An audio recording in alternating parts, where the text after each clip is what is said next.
Alright, what's up guys? Welcome back to One More Cup, and today we're going to be talking about how to use an espresso machine.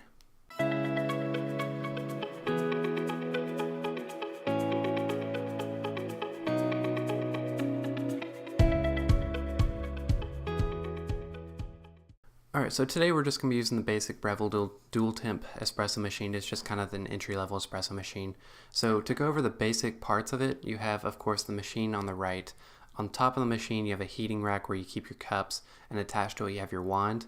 And the separate pieces, you have your tamper, which I'll go over all this in detail later. But you got your tamper, your portafilter baskets, the razor, and of course the frothing cup. Alright, so I like to grind my coffee beans fresh every time I make an espresso, because when you use pre-made grounds, it's still good, but it's not as fresh as if you ground it right before you cook it each time. So, or not cook it, brew it, sorry. So what you want to do is grind your espresso beans or whatever beans you use for 40 seconds, because espresso machines use pressure to cook, or not, I keep saying cook, to brew their coffee, and so you want it really fine so it packs really well. So grind your beans for 40 seconds, and then we'll move on to actually brewing the coffee. Alright, so the first thing you want to do is turn on your machine, because this will let it preheat, and the cups up top, it'll help them warm up, because you don't want to brew your coffee into cold cups. And so let it preheat, let the cups up top warm, and we'll be ready to go.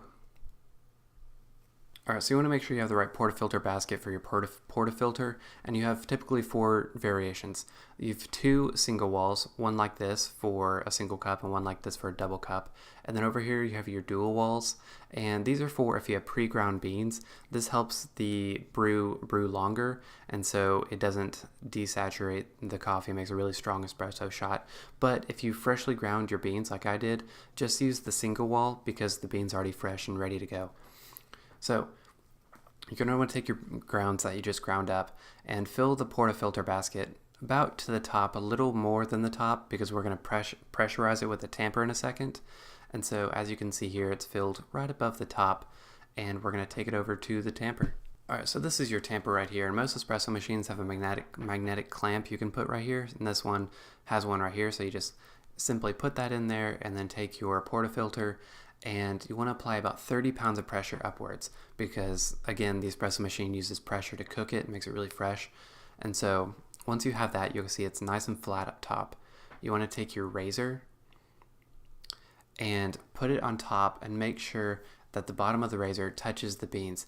If it doesn't, like you see here, what you'll want to do is put a little more grounds in it, because you want the level of the espresso beans to reach the razor.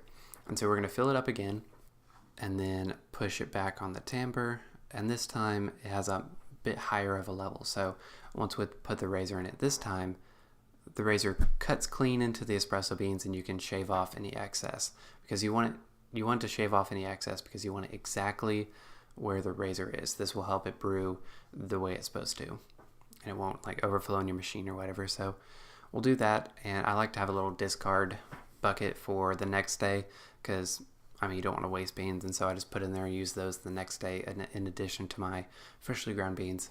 So what we're going to do now is flush out the espresso machine from the previous time. And so first off, you want to make sure there's enough water level in your water basket or water container, whatever you call it.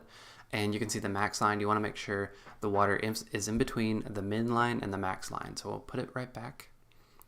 So now we'll flush out some water from the brew head. This will get rid of any previous grounds from the previous time.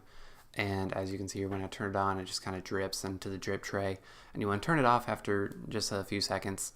And then we're going to flush out the steam wand. And so you want to make sure the steam is selected and then turn it on. And as you can see, some hot water is flushing out. This is just to flush out the wand. And then once you see steam start to come out, it's ready to go. So just turn it off and we can start making our coffee.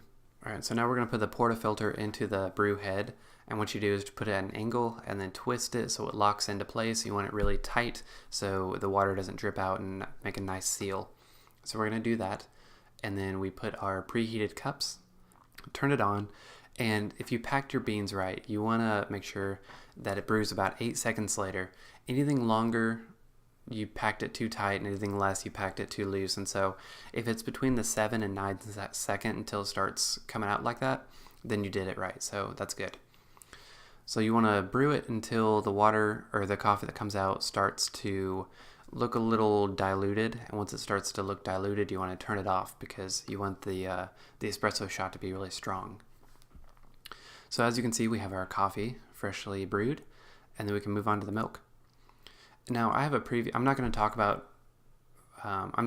frothing the milk in too much detail. I actually created a video on how to froth the milk, and so in the top right corner you'll see a link to the video if you want to learn how to do that. But right now I'm just going to show you me actually frothing the milk, and we're going to skip ahead to the end because you can learn all this in the video I made earlier. Alright, so now we frothed our milk, we're ready to put it in the coffee. Now you want to put it in the coffee pretty quickly or the milk will separate again. You want to have the nice textured milk and then the bubbles on top, so you want to pour it in there quickly. And I'm not doing any fancy coffee art, I'm just pouring it in.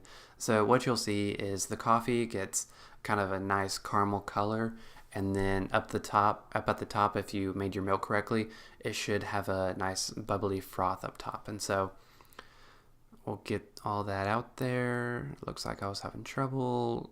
There we go. Look at that. It's amazing.